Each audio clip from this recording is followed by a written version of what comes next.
So if you've been watching my videos for a while, you might have noticed that I'm always wearing the same outfit. And not only is this useful for B-roll because I get to reuse it, but also it's basically what I wear all the time. Yep, I'm a minimalist.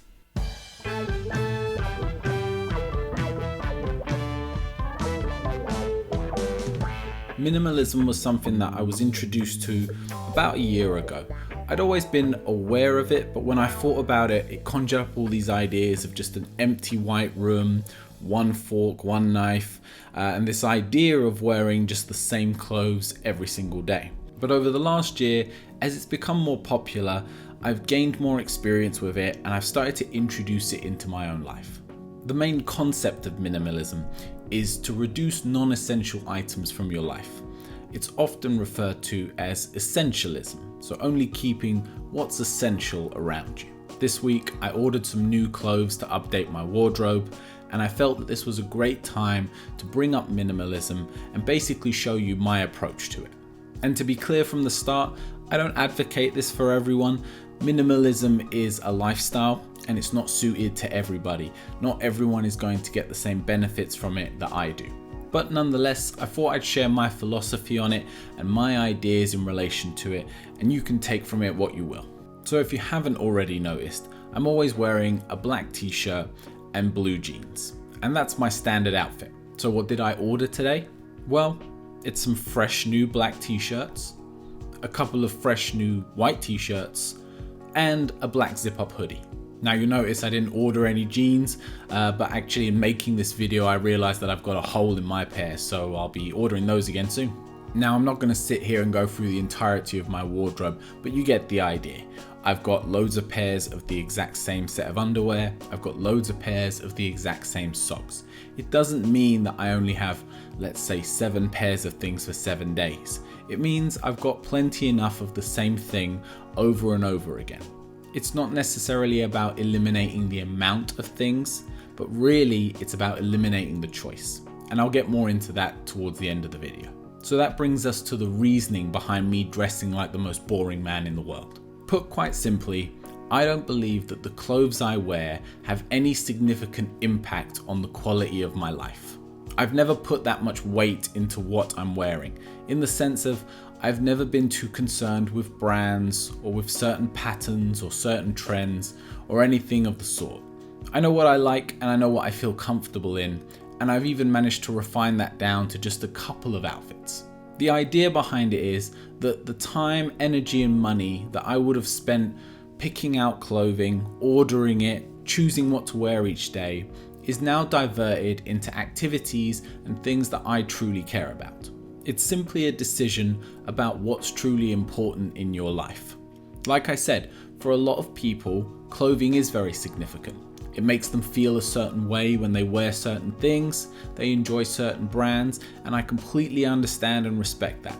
For me, clothes have always been something that doesn't really get me very excited. I would rather spend my time, my money, and my energy on other things. Steve Jobs, the head of Apple, was a famous workaholic, had a very, very strong work rate, and we all know what he managed to achieve.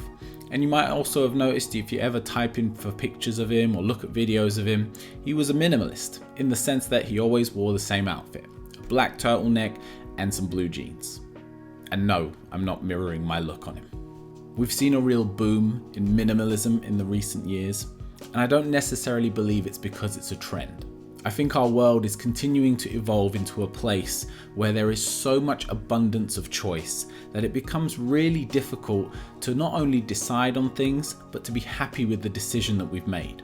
There was a famous study in the year 2000 that's often referred to as the jam experiment. 2 stalls were set up at a food market, one with 24 flavors of jam and one with only 6 flavors of jam.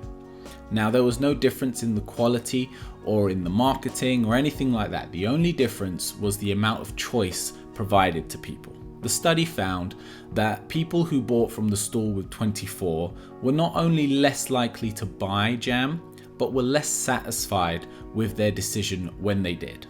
That's right, the people with less choice made more purchases and were generally more happy with the purchases that they made.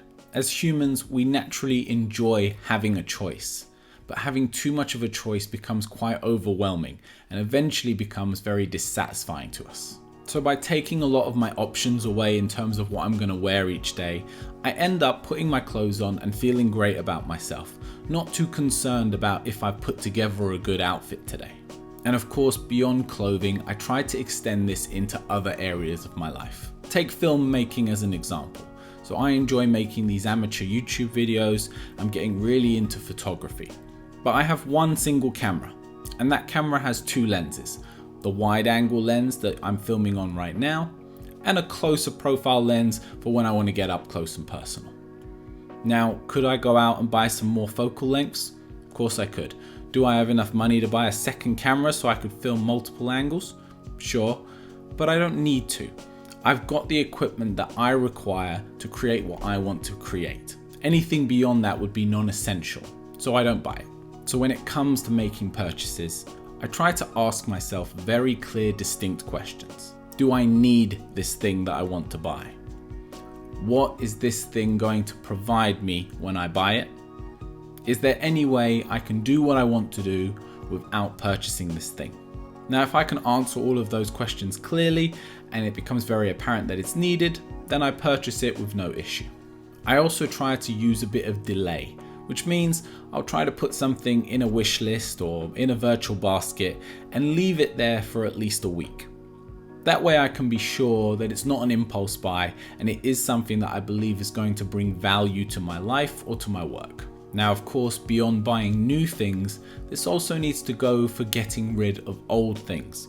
So for example, these new t-shirts that I've bought, although they're exactly the same as the t-shirts I bought a few years ago, that's the exact reason I've bought these. My old ones are washed out and it was time to replace them. So I've thrown away all my old t-shirts and this is now my new selection of exactly the same black t-shirt. Where this idea gets a bit tricky is when it comes to sentimental items. So things from our past or things that bring certain memories. The problem is as we go through life, we collect a lot of these things and space becomes a real premium. One great tip I've picked up on is using photos and using videos. So if you've got a certain item and it holds sentimental value, but you really have no place to keep it, take a nice photo of it, create a nice little video of it, and then you can get rid of the physical item itself, still having the memory and being able to access it whenever you need to. And yes, I know there's certain things that this isn't going to apply to. This is just, as I said at the start, some general advice about how I apply minimalism in my life. Minimalism is simply a lifestyle choice. What it's done for me is bring me a lot of peace, and it's brought a lot of focus into my life about what I truly care about. If you're interested in learning more about it, I highly recommend videos by Matt Diavella on YouTube or the Minimalist documentary, which is featured on Netflix. And if you'd like to hear me talk more about how I apply minimalism in my life, please comment down below and let me know. And as always, take care of yourself.